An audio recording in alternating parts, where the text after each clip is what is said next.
দেখাচ্ছি, অকল্পনীয় সাফল্য বলা যেতে পারে। বলা যায় ভারত এক কথায় সফল হয়ে মানে বাধ্য হয়েছে বা রাজি হয়ে গিয়েছে আসাদুজ্জামান কামালকে ফেরানোর মাধ্যমে হাসিনা প্রত্যাবর্তনের ধারাবাহিক প্রক্রিয়ার প্রথম পদক্ষেপ শুরু হবে এবং কসাই কামালের যদি ফাঁসি হয়ে যায় এই দেশের অপরাধীদের মনে স্থায়ীভাবে বসে যাবে ব্যাপারটি, কোনো অপরাধী আসলে অপরাধ করে ছাড় পাবে না। এই সাফল্য ডক্টর ইউনূস দেখাচ্ছেন। এরপরে আপনি দেখেন ইউনূস সফল হওয়ার পর হাসিনা বলছে চলে আসবে। এরপরে কি হয়েছে, বিচার যখন শুরু হলো তখন বলতেছে না বিচার তো শুরু করতে পারবে না। এরপরে বিচার ঠিকই শুরু হয়ে গেল। এরপরে আইসিটি পুনর্গঠিত হলো, আপনার প্রসিকিউটর নিয়োগ হলো, বিচার শুরু হলো, ফাঁসি দিয়ে আসলো।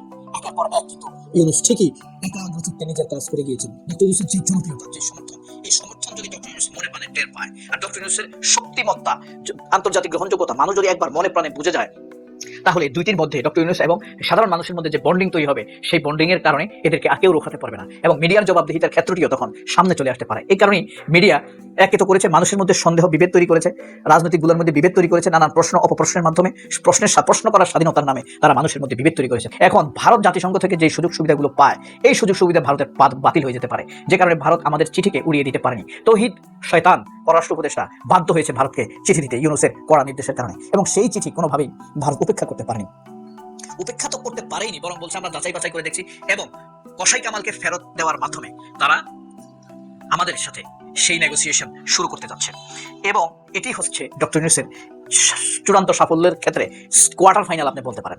দ্বিতীয় কোয়ার্টার ফাইনাল হবে, মানে সেমিফাইনাল হবে হাসিনাকে ফিরিয়ে আনার মাধ্যমে, আর চূড়ান্ত সাফল্য হবে একজন চরম অপরাধী, বিশ্বের ধিকৃত অপরাধী শেখ হাসিনাকে ফাঁসি দেওয়ার মাধ্যমে তার চূড়ান্ত সাফল্য হবে। এবং তখন আবার কি হবে জানেন, যদি ডক্টর ইউনূস থাকতেই এই ঘটনা ঘটে তাহলে ইউনূসের জনপ্রিয়তার পারদ আবার উঠে যাবে। মানুষ তো এমনিতেই এই দেশের টকশো ফকশো নিকল ফিকল কাজী জেসিন ফেসিন প্রথম আলো বালের আলো এগুলাকে কেউ বিশ্বাস করে না।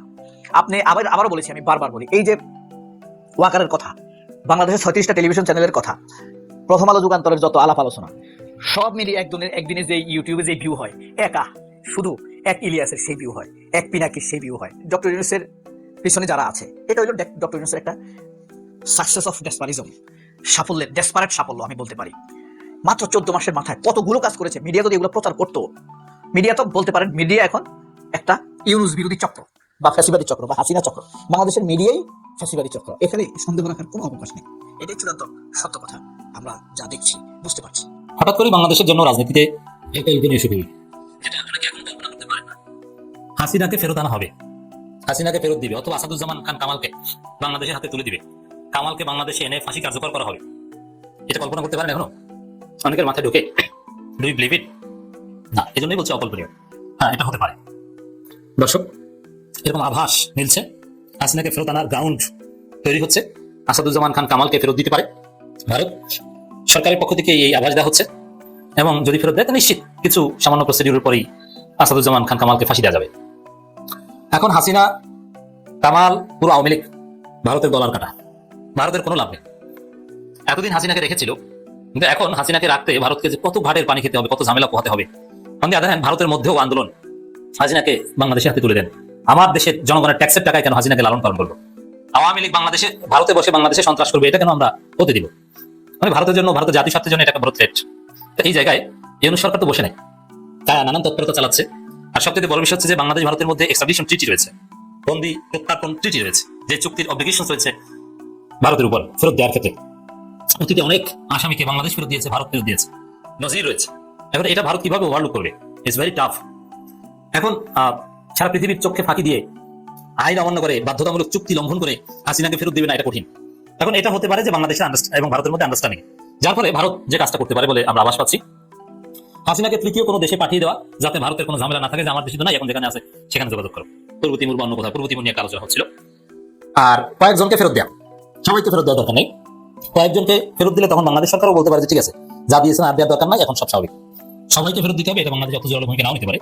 কারণ সরকারের একটা টার্গেট হচ্ছে মিনিমাম 1-2 জনকে ফাঁসি দিয়ে দেখানো, তাদের সক্ষমতা প্রমাণ করা।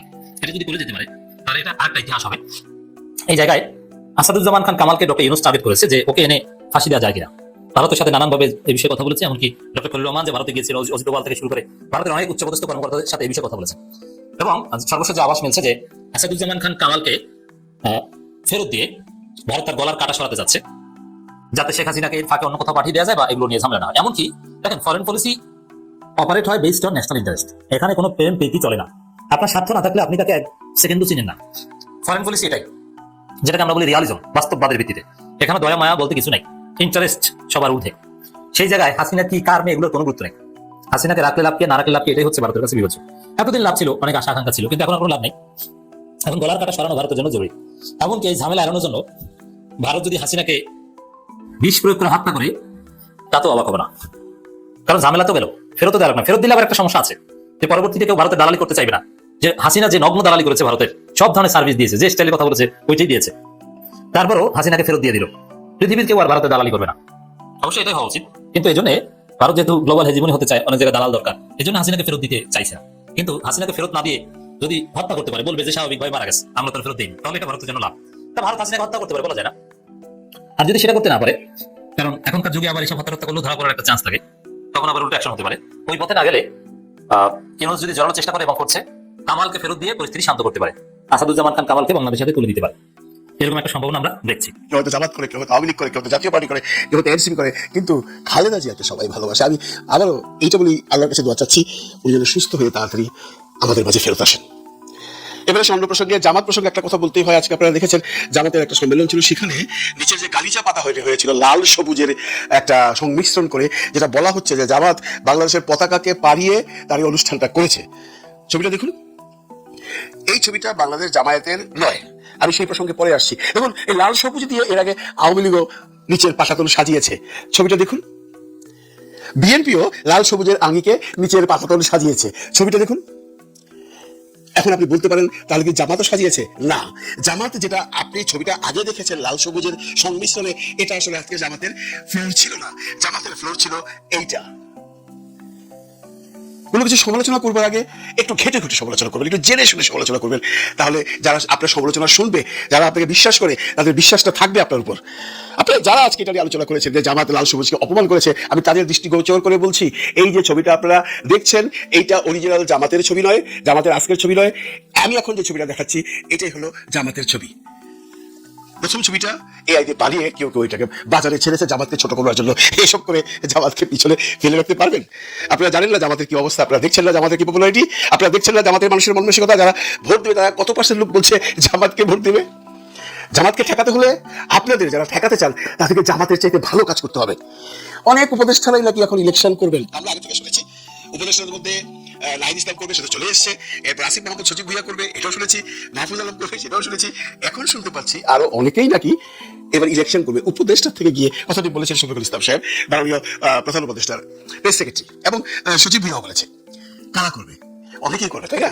করুন, দোস্ত আপনাদের। আপনারা কোথেকে এসেছেন কেউ আপনাদের চিনতেও না, জানতেও না। আপনার আসিফ নজরুল সাহেবকেই সবাই চিনত তার এই আন্দোলনের সময়, তার ভূমিকার জন্য। আপনারা কেউ তো আন্দোলনও ছিলেন না। প্রফেসর ইউনূস সাহেব আপনাদেরকে বসিয়ে দিয়েছে, এখন বাংলাদেশ সরকারে আছেন, এখন আপনাদের ইলেকশন করবার কুলকুলাজ উঠেছে। করুন না, শুধু টাকা দিয়ে এখন ইলেকশন করলে পাস করতে পারবেন না। মানুষের দেমাগ খুল গেয়া, এই যে বাত্তিকা দেমাগটা বাত্তি হয় না, ও খুল গেয়া। আমি বাংলাদেশের মানুষের এই দেমাগের বাত্তি খুলে গেছে, এখন আর কাউকে ধোকা দিতে পারবেন না। আপনি উপদেষ্টা হন, আপনি যে চেষ্টা এখন কোনো লাভ নেই। খামাখা ইলেকশন করে ওই পয়সাগুলো নষ্ট করবেন। যে পপুলারিটিটা পাইছে, দুই চারটা মানুষের চিন্তা, মানুষ এখন থুতু দিবে, কেউ দাঁড়ায় না ইলেকশনে। আর সচিব ভুইয়া আর মাহফুজ, ওরা তো এই দল ভাঙাভাঙি নিয়ে যা শুরু করছে। এনসিপির মানুষ এনসিপিতে নাই, বিএনপিতে গেছে। বিএনপিতে যান, যারা স্বতন্ত্রভাবে পাশ করে আসেন, দেখি কি করে পাশ করেন। আমার তো মনে হয় না, কারণ মাহফুজ যেমন তোমার সচিব ভুইয়া সম্পর্কে বাংলাদেশের মানুষের কোনো ভালো ইমপ্রেশন নেই। দর্শক, খুবই গুরুত্বপূর্ণ একটি খবর বা ইঙ্গিত বলতে পারেন, যেটি প্রধান উপদেষ্টার প্রেস সচিব শফিকুল আলম নিজের দায়িত্ব নিয়ে তার ফেসবুক পোস্টে বলেছেন। কি বলেছেন? বলেছেন যে সাবেক স্বরাষ্ট্রমন্ত্রী আসাদুজ্জামান খান কামালের ফেরত দেওয়ার মধ্য দিয়ে ভারত এই অপরাধীদের প্রত্যার্পণ প্রক্রিয়া শুরু করবে। এটা তার প্রত্যাশা। হঠাৎ করে এই প্রত্যাশাটা কেন? নিশ্চয়ই ইঙ্গিত আছে যে ঠিক আছে, এমন হতে পারে যে আসাদুজ্জামান খান কামালকে প্রথমে পাঠাবে, তারপরে শেখ হাসিনাকে পাঠাবে, তারপর পর্যায়ক্রমে যাদের বিরুদ্ধেই দণ্ড হবে, যেমন ওবায়দুল কাদের আছে, আরো অনেকে আছে, তাদেরকে ফেরত পাঠানো হবে। আরেকটা হতে পারে যে ভারত হয়তো নেগোসিয়েশন করেছে বাংলাদেশের সাথে যে ঠিক আছে, শেখ হাসিনা থাকুক, এটার সাথে যেহেতু ভারতের একটা আবেগ ভালোবাসা সম্পর্ক আছে সেই 1971 সাল থেকে, সুতরাং এটাকে বাদ দাও, এটা চুপচাপ থাকবে, বাকি যারা তাদেরকে নিয়ে যাও। যেমন আসাদুজ্জামান খান কামাল, ওবায়দুল কাদের সহ বাকি যারা থাকে তাদের উপরে তো আর কমিটমেন্ট নেই। আর এটা থাকলেও বিপদ, কারণ ভবিষ্যতে যখন নাকি ভারতের অপরাধীরা দলে দলে এইভাবে পালায় বাংলাদেশে আসবে, বাংলাদেশ তখন যদি ফেরত না দেয় তখন ভারত আর চাইতে পারবে না। তো সুতরাং এটা শেখ হাসিনার সঙ্গে আওয়ামী লীগের বাকি যারা দণ্ডিত থাকবে তাদেরকে বিচ্ছিন্ন করা হবে, এরকম কোন আলোচনা কি হচ্ছে কিনা। কারণ আমরা জানতে পারতাম যদি খলিলুর রহমান যদি মুখ খুলতেন কি আলোচনা হলো অজিত দোভালের সাথে, সেটা যদি খোলাসা করতেন তাহলে বোঝা যেত। কারণ এটার একটা ফয়সলা হইতে হবে। কারণ এটা ফয়সালা না হলে যেটা হবে, ভারত বেকায়দায় থাকবে, বাংলাদেশও বেকায়দায় থাকবে, দুই দেশই বেকায়দায় থাকবে। কারণ এটা তো একটা পলিটিক্যাল সিদ্ধান্ত হয়ে গেল যে গণহত্যার বিচার হবে, তাদের বিরুদ্ধে মৃত্যুদণ্ড হবে অথবা যাবজ্জীবন কারাদণ্ড হবে, আর সেই আসামিগুলো সব ভারতে অবস্থান করে থাকবে, নিরাপদে থাকবে, তাহলে বাংলাদেশের সাথে সম্পর্ক ভালো হবে। এটা ভারত বলছে। এই কারণে তারা হয়তো একটা মাঝামাঝি লাইন নিতে চাচ্ছে যে না ঠিক আছে, তারা কোনো অপরাধীদেরকে আশ্রয় দেবে না। এমন হতে পারে যে আরো সম্পর্ক উন্নয়নের সাথে শেখ হাসিনাকে হয়তো আরেকটা তৃতীয় দেশে তারা ট্রান্সফার করতে পারে, মানে চলে যেতে বলতে পারে বা ব্যবস্থা করে দিতে পারে। কিন্তু বাকিদের বেলায় তারা ওই প্রত্যর্পণ যে চুক্তি আছে সেই চুক্তিটাকে সমুন্নত রাখতে চায়। এটা ভারত আবার তার নিজের সাথে, কারণ ভারতের বিচ্ছিন্নতাবাদী অনেক অপরাধী বাংলাদেশে অনুচ্ছেদ ক্রিয়ার মতন, তারা যদি বাংলাদেশে আশ্রয় নিতে থাকে তাহলে তারাও কিন্তু বেকার দেয় পড়বে। ফলে এটা দুই পক্ষের স্বার্থের কারণে এটা করবে। আর ভারত তো তার মানে শেখ হাসিনার প্রতি একটা অবস্থান রাখবে, তার মানে না পুরো আওয়ামী লীগের প্রতি রাখবে, আওয়ামী লীগের সকল নেতাদের প্রতি কমিটমেন্ট রাখবে না। ওটা রাখতে গেলে তাহলে আর ভারতের সাথে সম্পর্ক জোড়া হবে না। তো জোড়া দিতে গেলে তার একটা কঠিন সিদ্ধান্ত নিতে হবে যে অ্যাজ এ হোল যদি আওয়ামী লীগ শেখ হাসিনা সহ নিয়ে যদি তারা এ করতে চায় তাহলে এটা একটা বিরূপ ধারণার জন্ম নেবে এবং সম্পর্ক কখনো স্বাভাবিক হবে না। হয়তো সেই সব কারণে এটা একটা নেগোসিয়েশন হয়তো হয়েছে পদ্মার অন্তরালে, যেটা আমরা এখনো জানি না। এটা জানতে পারলে ভালো হতো। আর এটাও ঠিক যে কূটনৈতিক আলাপ আলোচনার সবকিছু ইমপ্লিমেন্ট হওয়ার আগে জানানোটাও রীতি না। কিন্তু শফিকুল আলমের এই বক্তব্য থেকে ইঙ্গিত পাওয়া যায় যে কিছু একটা হয়েছে। একটা মানে দেখবেন যে এখন যেহেতু শেখ হাসিনা খুব বেশি আর এই দণ্ডের পরে এটা একেবারে ভয়ঙ্কর একটা খারাপ অন্যায় করছে, এটা মিলানের মানে ঘন্টায় ঘন্টায় যে বিভিন্ন জনের সঙ্গে যে আলাপ আলোচনা গুলো করা, জুম মিটিং করা বা বক্তব্য দেওয়া, ভাষণ দেওয়া, সেই কাজগুলো কিন্তু হচ্ছে না। তার মানে ভারত বুঝতে পারছে যে শেখ হাসিনা যত মুখ করবে সম্পর্কে তত অবনতি করতে থাকবে। সুতরাং এমনিতেই তার দণ্ড, এমনিতেই চুক্তি অনুযায়ী তাকে ফেরত দেওয়া হচ্ছে না, তার মধ্যে যদি সে বলতে থাকে এটা ভারত বেকায়দায়